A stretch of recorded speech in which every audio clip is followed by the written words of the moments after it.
Hello नमस्कार दोस्तों, मैं योगेश कुमार गुलपाड़िया एक बार फिर से आपका कॉस्मोस कंपटीशन क्लासेज में स्वागत करता हूं। नेटवर्किंग, जिसके थ्रू हमारा नेटवर्क बहुत वाइड लेवल पर फैलने के बावजूद भी स्मूथली काम करता है। अब जो हमारा नेटवर्क है उसके अंदर दो तरीके की फंक्शनलिटी होती हैं। एक तो होती है मैंडेटरी, एक होती है ऑप्शनल। दोनों का अंतर समझ लो। मैंडेटरी फंक्शनलिटी क्या होती है? मैंडेटरी फंक्शनलिटी क्या होती है? ऐसी फंक्शनलिटी जो कि मैंडेटरी है, जो कि आपको हर नेटवर्क के अंदर यूज करनी है। उन फंक्शनलिटी को रखा गया है किसके अंदर? मैंडेटरी के अंदर। और ऑप्शनल वो फंक्शनलिटी है जो कि कोई नेटवर्क यूज करता है, कोई नहीं यूज करता है। ये रिक्वायरमेंट के आधार पर यूज की जाती हैं। अब इनको आगे हम थोड़ा सा डिटेल में पढ़ते हैं। और अब इस टॉपिक को ध्यान से समझ लेना, क्योंकि ये टॉपिक एग्जाम के अंदर आपको 100% एक या दो क्वेश्चन देने वाला है इस चैप्टर में से। क्लियर है? ओके, अब आगे देखते हैं। The functionality of computer network is divided in two types. First is that mandatory and second is that optional. हम क्या देख रहे हैं कि हमारा कंप्यूटर नेटवर्क की जो फंक्शनलिटी है वो दो भागों में बटी गई है। कौन कौन सी में? मैंडेटरी में और ऑप्शनल में। अब मैंडेटरी में सबसे पहले देखते हैं एरर कंट्रोल। सबसे पहले क्या देखते हैं? Error control. अब ध्यान से समझना एरर कंट्रोल का मतलब क्या होता है।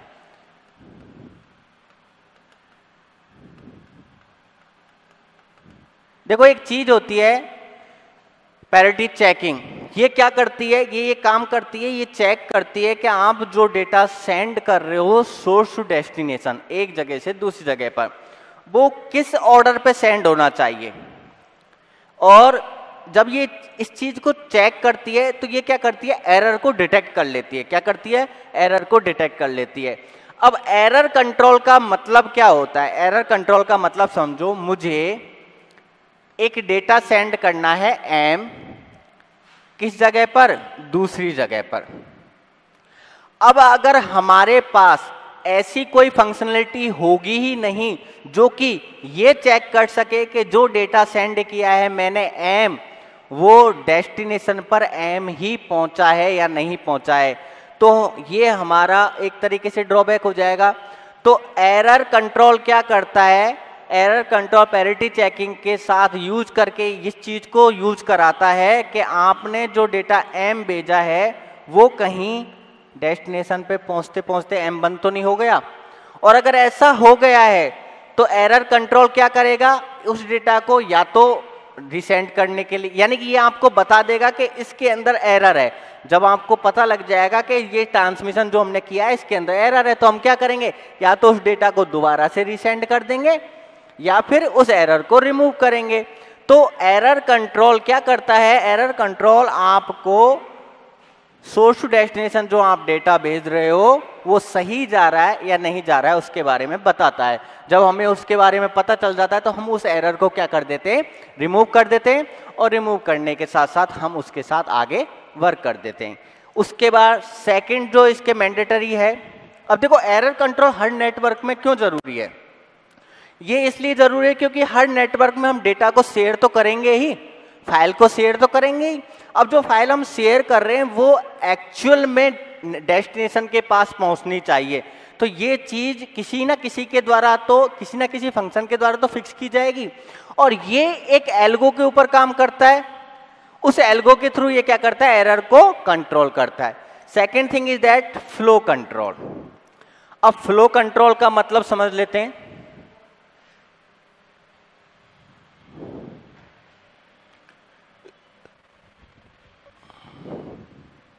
देखो, मैं यहां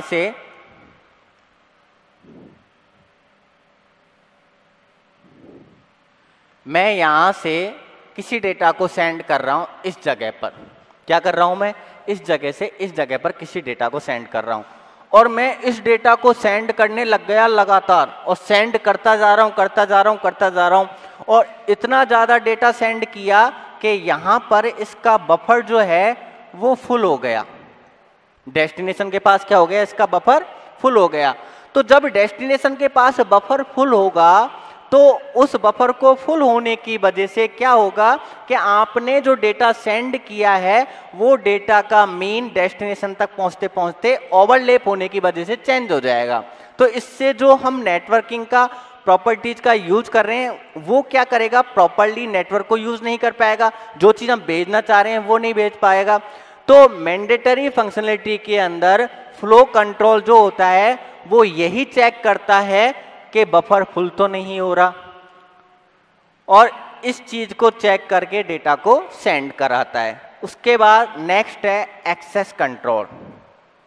अब देखो नेटवर्किंग के थ्रू हम क्या करते हैं, चाहते हैं कि हम एक जगह से दूसरी जगह पर डेटा को भेजें, लेकिन वो सिक्योरिटी के साथ जाना चाहिए।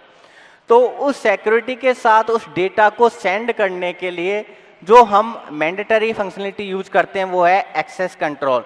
ये उस पूरे को कंट्रोल करता है और एक्सेस कराने का काम करता है। उसके बाद नेक्स्ट है मल्टीप्लेक्सिंग एंड डीमल्टीप्लेक्सिंग। अब इस चीज को समझ लेते हैं कि मल्टीप्लेक्सिंग होती क्या है और डीमल्टीप्लेक्सिंग होती क्या है। सपोज करो आपके पास 3 प्रोसेस हैं, P1, P2 और P3। प्रोसेस का मतलब समझ गए, ये 3 आपके पास डेटा हैं जो आपको सेंड करने हैं, ठीक है ना। अब हम क्या कर रहे हैं, इन तीनों डेटाओं को प्रोसेस को सेंड कर रहे हैं किसके पास, रिसीवर के पास।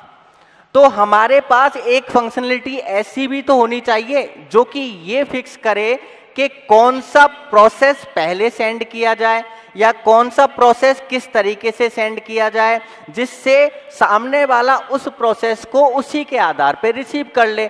सपोज दैट मैं यहां से मेल भेज रहा हूं, अब यहां से मैंने मेल भेजा तो ये मेल आपका जो है वो एक प्रोसेस हो गया। अब इस मेल प्रोसेस को इस नेटवर्क के थ्रू जब मैं भेजूंगा तो ये मेल के अंदर ही जाना चाहिए। तो इस प्रोसेस को कौन फिक्स करता है कि क्या प्रोसेस सेंड करना है, कैसे रिसीव करना है, वो आपका होता है मल्टीप्लेक्सिंग एंड डीमल्टीप्लेक्सिंग।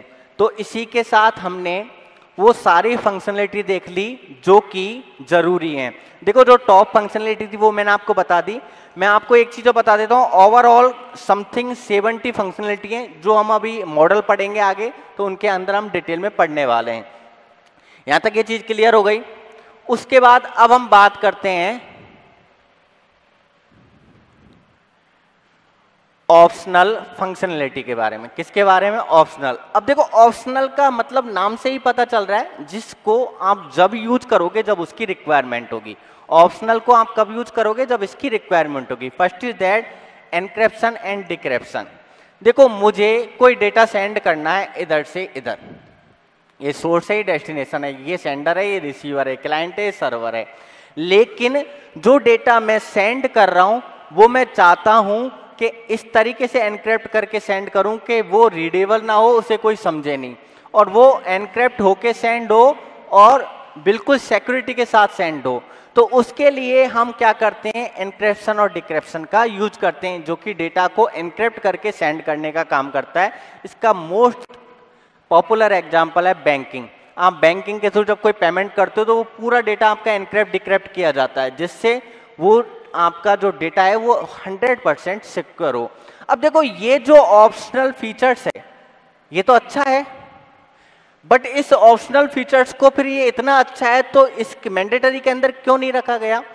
उसका रीजन ये है कि जैसे कि हम अगर इस ऑप्शनल फीचर्स को मैंडेटरी के अंदर रख देते हैं तो उससे क्या होगा, जो हमारे मैंडेटरी की एल्गो है वो क्या हो जाएगी, थोड़ी सी कॉम्प्लेक्स हो जाएगी। अब हम ये नहीं चाहते कि हमारा हर एक नेटवर्क ही कॉम्प्लेक्स हो, लेकिन इसे हम कॉम्प्लेक्स क्यों कर रहे हैं, क्योंकि बैंकिंग के अंदर तो वो जरूरी है, और जरूरी है इसीलिए हम इस चीज का यूज कर रहे हैं। इधर क्यों यूज नहीं कर रहे, क्योंकि यूज करेंगे तो एल्गो क्या हो जाएगी, कॉम्प्लेक्स हो जाएगी हमारी, और हम हमारी एल्गो को कठिन नहीं करना चाहते। Next is that checkpoint. अब देखो सबसे इंपॉर्टेंट बात यह है, चेक पॉइंट होता क्या है।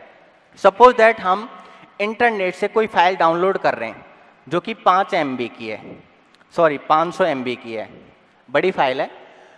अब ये 500 MB की फाइल है और 300 MB की फाइल हम डाउनलोड कर चुके हैं, और उसके बाद अगर हमारा कनेक्शन लॉस हो जाता है, टूट जाता है या फिर कोई भी प्रॉब्लम आ जाती है, तो जब हम इसको दोबारा स्टार्ट करें तो हम ये चाहेंगे कि ये फाइल 300 MB से स्टार्ट हो, 0 से स्टार्ट ना हो।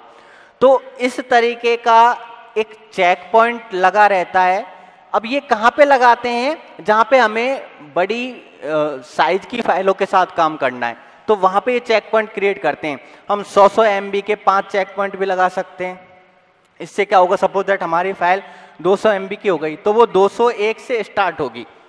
तो ये चेक पॉइंट नेटवर्क में क्या करता है, आपका जो डेटा करप्ट हुआ है उसको उसी जगह से दोबारा से स्टार्ट कर देता है। अब बात ये आती है कि ये चेक पॉइंट फिर इस मैंडेटरी के अंदर क्यों नहीं रखा गया?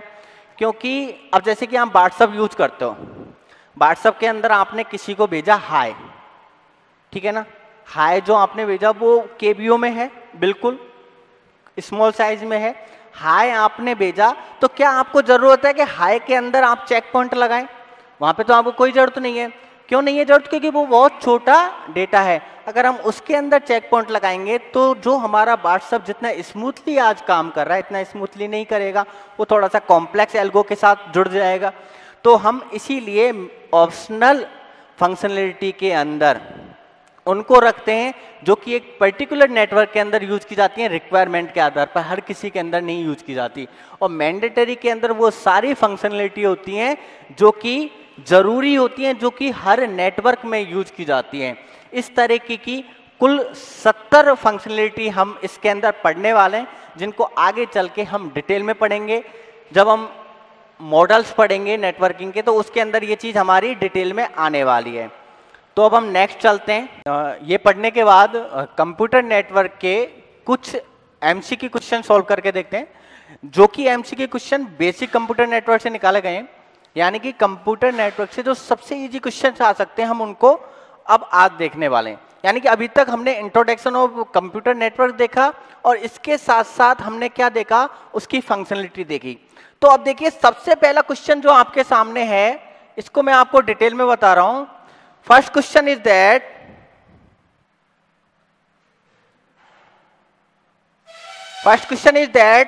the computer network is, यानी कि इस क्वेश्चन के अंदर ये आपसे पूछ रहा है कि कंप्यूटर नेटवर्क क्या है। अब ऑप्शन में देखो, ये जो क्वेश्चन है ये ऑप्शन के ऊपर डिपेंड करेगा कि इसका आंसर क्या होने वाला है, क्योंकि कंप्यूटर नेटवर्क क्या है ये तो हम बहुत सारे ऑप्शनों में लिख सकते हैं। क्लियर है? तो हम इसके ऑप्शन को देखेंगे और उस ऑप्शन के आधार पर ये बताएंगे कि इसका आंसर क्या है। ये कह रहा है the computer network is, first is that network computer with cable, यानी कि ये कह रहा है कि आपका जो कंप्यूटर नेटवर्क है उसके अंदर केबल का यूज किया जाता है। किसका यूज किया जाता है? केबल का, जिसके अंदर optical fibre cable, coaxial cable, ये केबल का यूज किया जाता है। यानी कि दूसरे तरीके से अगर कहा जाए तो जो कंप्यूटर नेटवर्क है वो गाइडेड मीडिया का यूज करता है। गाइडेड का मतलब वायर्ड मीडिया का यूज करता है। तो देखो हम जानते हैं कि हमारा कंप्यूटर नेटवर्क जो है वो इस चीज का उपयोग करता है, ये नेटवर्क को क्रिएट करने के लिए वायर्ड का उपयोग करता है। तो पहला ऑप्शन जो है ये हमारा कंप्यूटर नेटवर्क को बताता है कि कंप्यूटर नेटवर्क के अंदर ये चीजें होती हैं। दूसरा ऑप्शन है, और दूसरा ऑप्शन क्या है? Network computer with out cable. अब देखो केबल के साथ साथ तो हम यूज करते हैं, लेकिन कनेक्टर्स भी हम यूज करते हैं। कनेक्टर्स किसके लिए यूज करते हैं? जैसे हब, राउटर, ब्रिज, स्विच, ये कनेक्टर्स हम यूज करते हैं डिस्टेंस को बढ़ाने के लिए, हमारे नेटवर्क को एक वाइड डिस्टेंस तक ले जाने के लिए हम कनेक्टर्स को भी यूज करते हैं। तो दूसरा जो ऑप्शन है वो भी आपका कंप्यूटर नेटवर्क है, यानी कि आप केबल का भी यूज करते हो, कनेक्टर्स का भी यूज करते हो।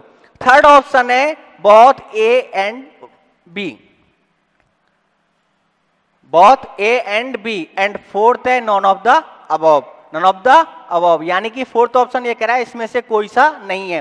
तो देखो फोर्थ ऑप्शन तो गलत हो रहा है। क्यों हो रहा है? क्योंकि हम नेटवर्क के अंदर केबल का भी यूज करते हैं और वायरलेस यानी कि अनगाइडेड मीडिया का भी यूज करते हैं। तो इसका ये ऑप्शन तो गलत हो रहा है, और ये दोनों कंप्यूटर नेटवर्क के अंदर होते हैं। तो इस आधार पर हम कह सकते हैं कि इसका आंसर क्या हो गया? सी। पहला क्वेश्चन है और उसका आंसर क्या हो गया? सी हो गया। अब हम चलते हैं आगे और नेक्स्ट क्वेश्चन के अंदर देखते हैं। और नेक्स्ट क्वेश्चन जो हमारे पास है वो है FTP stands for. FTP stands for, देखो मैं आपको पहले तो ये बता देता हूं कि TCP/IP मॉडल को अगर हम OSI रेफरेंस मॉडल के वर्सेज में रख के देखें तो जो आपका OSI रेफरेंस मॉडल है वो 7 लेयर रखता है, लेकिन TCP/IP मॉडल जो है वो 4 लेयर भी रखता है और 5 लेयर भी रखता है। 4 लेयर वाले मॉडल को TCP/IP मॉडल लेयर 4 कहते हैं और 5 वाले को लेयर 5 कहते हैं। ऐसा मैं इसलिए कह रहा हूं क्योंकि बहुत सी बुक में आपको TCP/IP मॉडल 4 लेयर के साथ मिलेगा और बहुत सी बुक में 5 लेयर के साथ मिलेगा।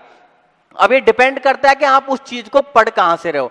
देखो वर्क वही रहेगा, काम वही रहेगा, लेकिन उसमें नाम चेंज हो रहे हैं बस केवल। अब मैं ये क्यों बता रहा हूं आपको, क्योंकि फाइल ट्रांसफर प्रोटोकॉल जो आपका है वो स्टार्टिंग की 3 लेयर एप्लीकेशन, प्रेजेंटेशन और सेशन, इन तीनों लेयरों को वो एक जगह पर पॉइंट टू पॉइंट बना देता है TCP/IP मॉडल।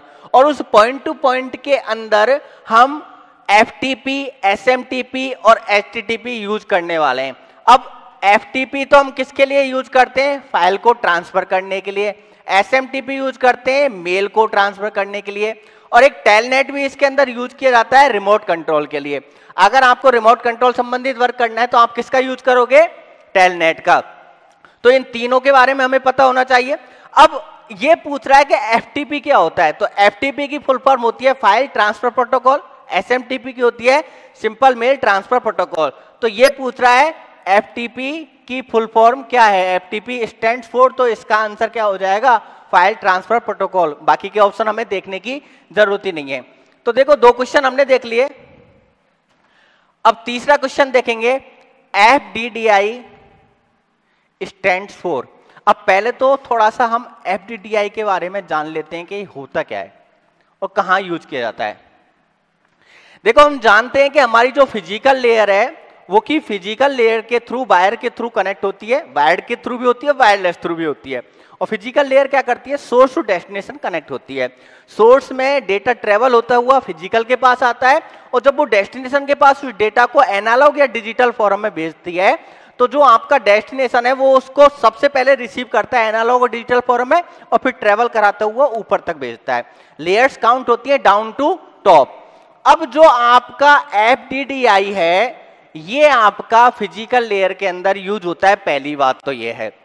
दूसरी बात, इसका फुल फॉर्म है फाइबर डिस्ट्रीब्यूटेड डेटा इंटरफेस, जो कि एक गाइडेड कनेक्शन यानी कि एक वायर्ड कनेक्शन के लिए यूज में लिया जाता है। और इसके थ्रू क्या होता है, आपका फिजिकल लेयर का डेटा ट्रांसमिशन का काम किया जाता है। तो सिंपली आपको याद रखना है FDDI की फुल फॉर्म क्या है, फाइबर डिस्ट्रीब्यूटेड डेटा इंटरफेस। तो यहां तक हमने पढ़ लिया। अब हम आगे चलते हैं, 4th क्वेश्चन देखते हैं। और जो हमारा 4th क्वेश्चन है वो कह रहा है FDDI used which type of physical topology.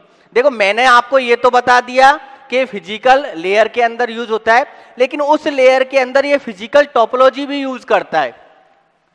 Computer network के अंदर हम आगे पढ़ेंगे डिटेल्स में, टोपोलॉजी बहुत प्रकार की होती है। तो ये फिजिकल टोपोलॉजी भी यूज करता है। और किस प्रकार की करता है, रिंग टोपोलॉजी यूज करता है। यानी कि रिंग टोपोलॉजी जैसे काम करती है वैसे ये कनेक्शन करता है। अब रिंग टोपोलॉजी कैसे काम करती है, इस तरीके से रिंग के रूप में आपस में ये क्या रहते हैं, एक दूसरे से कनेक्टेड रहते हैं। उसके बाद नेक्स्ट क्वेश्चन हम देखेंगे,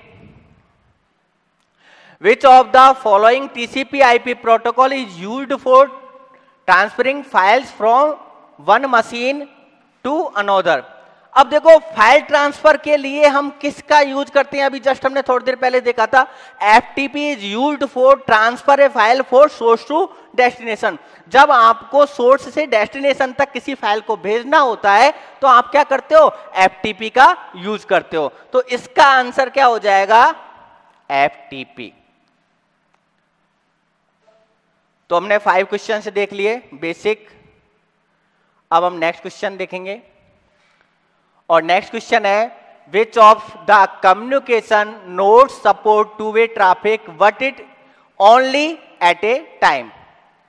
भाई ऐसा कौन सा कम्युनिकेशन है, चैनल है जो कि दोनों तरफ तो चलेगा लेकिन एट ए टाइम चलेगा? तो हम पढ़ चुके हैं सिंप्लेक्स, हाफ डुप्लेक्स और फुल डुप्लेक्स। सिंप्लेक्स क्या होता है? जिसमें वन डायरेक्शन में डेटा ट्रेवल होता है। हाफ डुप्लेक्स जिसमें बोथ डायरेक्शन में होता है बट एट ए टाइम होता है। एंड फुल डुप्लेक्स के अंदर क्या होता है? जो आपका डेटा ट्रेवल होता है वो बोथ डायरेक्शन में होता है और उसमें टाइम का कोई लफड़ नहीं होता, उसमें वो कभी भी डेटा ट्रांसफर हो सकता है। तो इसका आंसर हो जाएगा हाफ डुप्लेक्स। उसके बाद नेक्स्ट क्वेश्चन हमारा है, नेक्स्ट क्वेश्चन बहुत ही इंपॉर्टेंट क्वेश्चन है, इसको ध्यान से समझना। Next question is that TCP IP layer corresponds to the OSI model 2-3 layer. ये कह रहा है कि टीसीपी आईपी के अंदर जो ऐसी कौन सी लेयर है जो कि OSI रेफरेंस मॉडल की, या फिर इसमें मॉडल का नाम दिया तो OSI रेफरेंस मॉडल के वर्सेज में हम उसको करेंगे, लेकिन नाम नहीं दे रखा तो हम ये कह सकते हैं कि OSI रेफरेंस के वर्सेज में ही ये पूछ रहा है। टीसीपी आईपी के अंदर ऐसी कौन सी लेयर है जो कि 3 लेयरों का समूह अपने पास रखती है? तो हम जानते हैं कि जो हमारी एप्लीकेशन लेयर है उस एप्लीकेशन लेयर के अंदर 3 चीजों को रखा जाता है, उन 3 चीजों को ऐड करके रखा जाता है। तो इसका आंसर हो जाएगा एप्लीकेशन लेयर। उसके बाद नेक्स्ट है आपका question, the layer of OSI model can use the trailer of the frame for error detection. देखो जैसा कि मैं आपको पिछली क्लास में एक इंट्रो के टाइप में बता चुका हूं कि जो आपकी प्रायोरिटी चेकिंग होती है वो क्या करती है? एरर डिटेक्ट कराती है आपको, जिससे क्या होता है आपको पता लग जाता है कि इसमें कोई एरर आई है। अब जब आपको पता लग गया कि इसमें कोई एरर आई है तो आप उसको रिमूव कर सकते हो। ये यही पूछ रहा है कि the layer of OSI model can be use the trailer of the frame for error detection. देखो हम जानते हैं कि डेटा लिंक से डेटा ट्रेवल करता हुआ पैकेट्स में डिवाइड होके फिजिकल लेयर के पास जाता है और फिजिकल लेयर उन पैकेट्स को बिट फॉर्म में कन्वर्ट करके आगे फॉरवर्ड करने का काम करती है। अब बिट फॉर्म में कन्वर्ट करती है और वायर्ड या वायरलेस तरीके से उसको आगे फॉरवर्ड करती है। तो सीधी सी बात है कि इसका आंसर क्या हो जाएगा? Physical layer.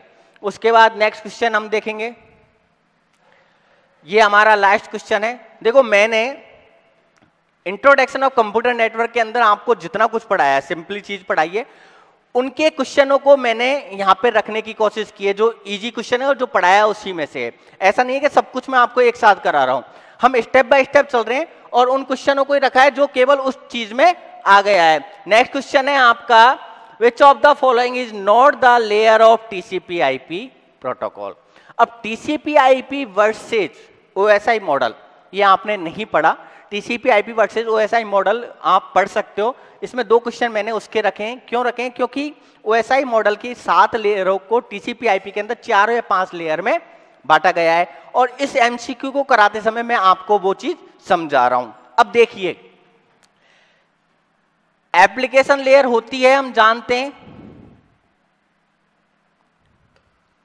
सेशन लेयर होती है हम जानते हैं, ट्रांसपोर्ट लेयर होती है हम जानते हैं, बट इंटरनेट वर्क लेयर कोई नहीं होती। तो सीधी सी बात है, इसका आंसर क्या हो गया? Layer number D. तो आज की क्लास में हमने कुछ MCQ क्वेश्चन सॉल्व किए और इसी के साथ साथ हमने फंक्शनलिटी देखी, किसकी? हमारे नेटवर्क की। आशा करता हूं आपको क्लास पसंद आई हो। अगर क्लास पसंद आई है तो वीडियो को लाइक करें, सब्सक्राइब करें चैनल को अगर नहीं कर रखा है तो, और इस वीडियो को ज़्यादा से ज़्यादा वायरल करें जिससे जिन लोगों को इसकी रिक्वायरमेंट है वहां तक ये वीडियो पहुंच जाए। और मैं कोशिश करूंगा कि जिन सब्जेक्टों को मैं आपको यहाँ पे ऑनलाइन पढ़ाऊंगा उन सब्जेक्टों से आपका 100% मार्किंग अटेम्प्ट हो, जिससे आप अच्छे से तैयारी करके एग्जाम में सेलेक्ट हो सकते।